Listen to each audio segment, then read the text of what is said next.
یہ علماء کرام کی رائے ہے، آپ اپنی تحقیق قرآن مجید اور حدیث مبارکہ کی روشنی میں خود کریں۔ حق کی تلاش ہر ایک مسلمان پر فرض ہے۔ آیا مقتدی جو ہے امام کے پیچھے کھڑا ہو کر جب نماز پڑھ رہا ہو تو کیا اس صورت میں بھی اس کے لیے لازم ہے کہ سورہ فاتحہ پڑھے؟ اس میں دو رائے ہو گئی، بلکہ تین۔ ایک رائے انتہائی ہے اور وہ فقہ حنفی کی طرف منسوب ہے کہ اگر آپ امام کے پیچھے مقتدی کی حیثیت سے نماز پڑھ رہے ہیں تو کسی بھی رکعت میں آپ سورہ فاتحہ نہیں پڑھیں گے۔ ایک دوسری بالکل برعکس رائے ہے، وہ امام شافعی رحمۃ اللہ علیہ کی ہے کہ ہر حالت میں چاہے امام جہری رکعت پڑھا رہا ہو جس میں وہ بلند آواز سے سورہ فاتحہ پڑھ رہا ہو، اور چاہے وہ سری رکعت ہو، ہر حالت میں مقتدی کو بھی پڑھنی ہے۔ ایک تیسری رائے بین بین ہے، وہ امام مالک کی ہے رحمۃ اللہ علیہ، کہ جو سری رکعت ہے اس میں کہ امام بھی خاموشی سے پڑھ رہا ہے، مقتدیوں کو بھی پڑھنی چاہیے۔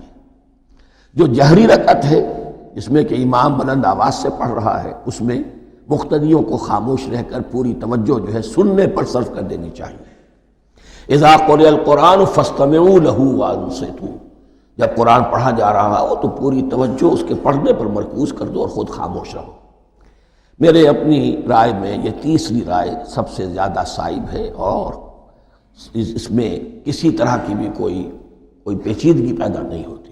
امام صاحب کے پیچھے ہم قرات کریں گے یا نہیں کریں گے؟ امام کے پیچھے قراءت کرنا یہ مقتدی کو جائز نہیں ہے۔ ٹھیک ہے، مقتدی کو حکم یہ ہے، مسلم شریف کی روایت میں ہے وَإِذَا قَرَأَ فَأَنصِتُوا، صحیح، حکم یہ دیا گیا کہ امام جب قراءت کرے تو تم چپ رہو۔ ٹھیک ہے، ایک اور روایت میں فرمایا گیا ہے کہ من کان لہ امام فقراءۃ الامام قراءۃ لہ، کہ جو امام کے پیچھے نماز پڑھے تو امام کی قراءت مقتدی کی قراءت ہے۔ ٹھیک ہے، تو مقتدی خاموشی کے ساتھ قراءت سنے گا، ٹھیک، اگر جیسے فجر اور مغرب اور عشاء یا جمعہ ٹھیک ہے، یا عیدین، ان میں چونکہ تلاوت ہوتی ہے جہر ٹھیک، بلند آواز سے، صحیح، تو مقتدی ان کو سنے گا، اس پہ خاموشی ٹھیک ہے، اور توجہ کے ساتھ سننا یہ واجب ہے۔ ٹھیک ہے، ظہر اثر ان کے اندر امام صاحب تلاوت کرتے ہیں لیکن آہستہ، ٹھیک ہے، مقتدی کو اس مقام پر بھی حکم یہ ہے کہ وہ خاموشی کے ساتھ چپ رہے، اور اس پہ لازم ہے مقتدی تلاوت نہیں کرے گا۔ ہاں جہاں تک ثنا پڑھنے کا تعلق ہے پہلی رکعت میں تو سبحانک اللہم یہ پڑھ کر خاموش ہو جائے گا۔ ٹھیک ہے، امام کے پیچھے سورۃ فاتحہ کیسے پڑھنی چاہیے؟ امام کو چاہیے کہ وہ آیات کے درمیان سکتہ کرے، وقفہ کرے اور مقتدی کو پڑھنے کی مہلت دے، اور اگر امام صاحب سپیڈ سے پڑھ رہے ہیں اور ٹائم نہیں دے رہے ہیں تو پھر سیدنا ابو ہریرہ رضی اللہ عنہ سے جب سوال کیا گیا کہ ہم کب پڑھیں تو انہوں نے فتویٰ دیا اقرا بہا فی نفسک، اپنے دل میں اس کے ساتھ ساتھ فاتحہ کو پڑھتے رہیں، کیونکہ فاتحہ کے بغیر نماز نہیں ہوتی۔ وَإِذَا قُرِئَ الْقُرْآنُ فَاسْتَمِعُوا، اس کو پیش کرتے ہیں کہ جب قرآن پڑھا جائے تو خاموشی سے سنو۔ آیت کس پہ نازل ہوئی؟ اللہ کے نبی صلی اللہ علیہ وسلم، اور یہ حدیث بھی اللہ کے نبی صلی اللہ علیہ وسلم کی ہے، لا صلاۃ لمن لم یقرأ بفاتحۃ الکتاب، جو فاتحہ نہیں پڑھتا اس کی نماز نہیں ہوتی۔ تو وہ ہمارے لیے وضاحت ہے، مزید کھول کے مسئلہ سمجھا رہی ہے۔ اس آیت کی موجودگی میں پیارے حبیب فرما رہے ہیں جو نماز میں فاتحہ نہیں پڑھتا اس کی نماز نہیں ہوتی، تو اس کو دلیل بنا کے فاتحہ کو نہیں چھوڑا جائے گا۔ نماز میں داخل ہونے والا اکثر انسان زبان سے الفاظ ادا کرتے ہوئے نیت کرتے ہیں یا نہیں؟ نیت کرتا ہوں نماز کی، نماز پیچھے امام کے منہ میں رکھانا کا ظہر کا پیچھے امام کے۔ سوال یہ ہے جب یہ نیت کے الفاظ کہے جا رہے ہوتے ہیں اس وقت امام قرآن پڑھ رہا ہوتا ہے یا نہیں؟ فاتحہ پڑھ رہا ہوتا ہے یا نہیں؟